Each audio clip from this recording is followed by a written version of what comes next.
ہو سکتا ہے کہ آئی سی سی اس ایونٹ کو نقصان زیادہ ایک ایونٹ شمار کرے. دوسری طرف یہ کہ پاکستان کو کیا نقصان ہوگا، تو میرے خیال سے پاکستان کو کوئی نقصان نہیں ہونے والا ہے. پاکستان کی اپنی ایک مسلمہ حیثیت ہے اور پاکستان کے بغیر کسی ایونٹ کا تصور نہیں کیا جا سکتا. اور اگر پاکستان بائیکاٹ کرتا ہے تو ایسا لگتا ہے کہ پورا ایونٹ جو ہے بالکل وہ زیرو ہو جائے گا، صفر ہو جائے گا، کیونکہ دوسری ٹیموں کے اتنے ویورز نہیں ہیں دنیا میں جتنے پاکستان اور انڈیا کے میچ کے ہیں، اور پاکستان انڈیا کے میچ پہ بہت کچھ بیس کر رہا ہے. رائٹ. اچھا اب تھوڑی سی کل کے اسکواڈ کے اوپر بھی دیکھ لیتے ہیں. اسکواڈ اناؤنس ہوا اور اس کے اوپر آپ نے دیکھا ہوگا عاقب جاوید صاحب نے کچھ چیزیں بھی بتائی ہیں، خاص کر کے پیسرز کے حوالے سے زیادہ تر جرنلسٹ کو جو ہے وہ ریزرویشنز رہی ہیں. ایوری بڈی از کنسرنڈ کہ کیا ہمارے پاس شاہین آفریدی کے ساتھ کوئی اور موجود رہے گا، اور شاہین کی خود فٹنس ایک کویشچن مارک ہے.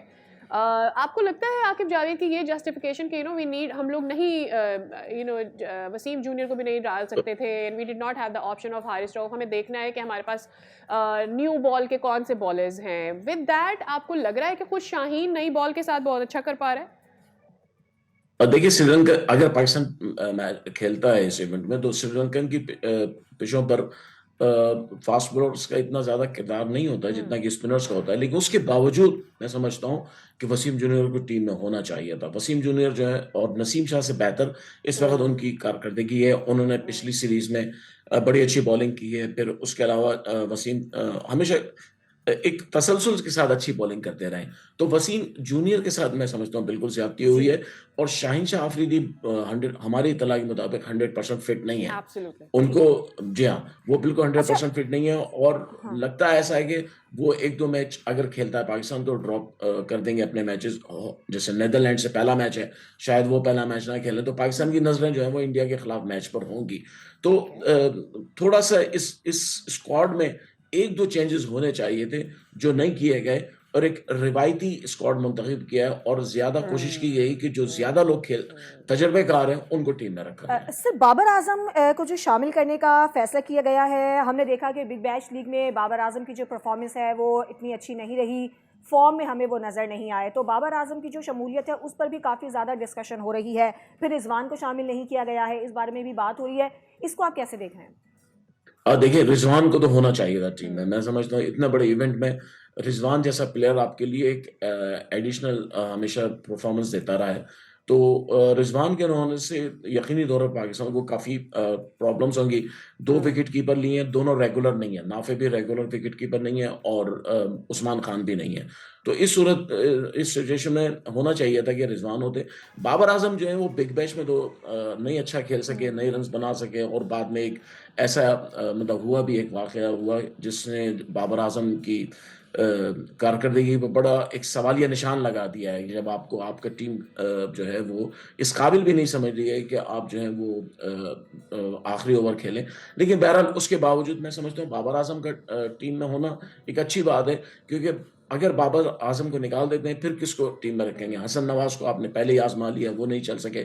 اس کے بعد آپ کے پاس کوئی ایسا بیٹسمین نظر نہیں آتا. تو بابر اعظم میرے خیال سے مجبوری بن گئے تھے پاکستان کرکٹ ٹیم کی، اور پاکستان ٹیم مینجمنٹ شاید چاہتی ہے کہ بابر اعظم جو ہے کچھ رول پلے کریں. کیا رول ہوگا یہ ابھی جی یہ بتائیے گا کہ ہماری وکٹ کیپنگ کون کرنے جا رہے ہیں؟ یہ تھوڑا سا فنی بھی ہے. آپ کے پاس نافع بھی موجود ہے، آپ کے پاس عثمان خان بھی موجود ہے، آپ کے پاس صاحبزادہ فرحان بھی موجود ہے، آپ کا پروفیشنل رضوان آپ نے بٹھا دیا ہے، وہ آپ کے ساتھ نہیں ہوگا. Who are we going to go with? صاحبزادہ فرحان کی ہم نے کیپنگ دیکھی آلریڈی. جی نہیں، صاحبزادہ فرحان تو ایز اے کیپر نہیں ہے اس وقت پاکستان ٹیم کی گنتی میں، کیونکہ وہ اتنے اچھے کیپر نہیں ہے. لیکن عثمان خان میرے خیال سے پہلے ان کی چوائس ہوں گے. نافع جو ہے ان کا تجربہ نہیں ہے، اور نافع شاید بینچ پہ ہی بیٹھیں گے، اور بوقت ضرورت جب کوئی بیٹسمین کی ضرورت ہوگی ان کو کھلایا جائے گا. لیکن عثمان خان فرسٹ چوائس ہوں گے. لیکن مجھے عثمان خان کی کیپنگ پہ بھی کافی ریزرویشنز ہیں. ٹھیک ہے وہ مناسب وکٹ کیپر ہیں، کوئی بہت زبردست نہیں ہے، لیکن جو وکٹ کیپنگ محمد رضوان کرتے ہیں وہ نہیں کر سکتے. تو یہ ایک بڑا ڈس ایڈوانٹیج ہے پاکستان کے لیے کہ آپ بغیر ریگولر وکٹ کیپر کے کھیل رہے ہیں. اور عثمان خان کی بیٹنگ بھی جو ہے کوئی خاص نہیں ہے. ان کے لیے کل ایک 2-3 جملے کہے مائک ہیسن نے، مجھے میں حیران ہوں اس پہ. وہ کہہ رہے ہیں کہ جی بڑی اچھی کارکردگی دکھائی، حالانکہ انہوں نے کسی میچ میں ایک 50 نہیں کیا. 11 یا 12 اننگز میں ان کا سب سے ہائی اسکور 33 ہے. اس کے علاوہ 3 5 7 4 6 اس طرح ہے. تو ایک ایسا کھلاڑی جس کی کوئی ہیوی پرفارمنس نہیں ہے، اس کے باوجود اس کو رضوان پر ترجیح دینا یہ سمجھ میں نہیں آتا. اچھا حیدر صاحب، آسٹریلیا کے ساتھ اگر ہم دیکھیں پاکستان کے جو میچز ہوئے اس تناظر میں آپ کو جو یہ 15 رکنی اسکواڈ ہے بیلنس نظر آتا ہے؟ اس سے ہم نے کچھ سیکھنے کی کوشش کی ہے؟ دیکھیں آسٹریلیا کی خلاف جو سیریز میں اسکواڈ ہے اس میں سے 2-3 تبدیلیاں اس میں آپ دیکھ رہے ہیں. ایک تو لڑکے 2 کم ہو گئے، اس میں آپ نے 17 کا اسکواڈ اعلان کیا، یہاں 15 کا ہے. دوسری بات یہ کہ آسٹریلیا کے خلاف جو ہے وہ آپ اس طرح نہیں کھیلنے جا رہے ہیں جیسا کہ آپ شاید اس سے T20 ورلڈ کپ کے اسکواڈ کو کچھ فائدہ پہنچانا چاہتے ہیں. البتہ یہ ہے کہ وہ سارے لڑکے جو اس اسکواڈ میں ہیں T20 کے، وہ سارے آسٹریلیا کے خلاف ہیں، تو وہاں پہ شاید ان کو کچھ پریکٹس ملے، کچھ ٹریننگ ملے. لیکن ایک بڑا سوال یہ ہوگا اگر آج پاکستان کوئی اعلان ایسا کرتا ہے کہ T20 ورلڈ کپ میں نہیں جائے گا تو پھر آسٹریلیا کی سیریز جو ہے وہ بے معنی ہو جائے گی. اور مجھے ایسا لگتا ہے کہ اگر پاکستان نے T20 ورلڈ کپ کا بائیکاٹ کیا تو پھر آسٹریلیا اپنی وہ ٹیم نہیں بھیجے گا جو ورلڈ کپ کھیلنے جا رہی ہے. پھر وہ کوئی بالکل ہی ینگ جونیئر پلیئرز آئیں گے. رائٹ، ٹھیک ہے، بہت شکریہ حیدر صاحب. It was wonderful to have you on the show.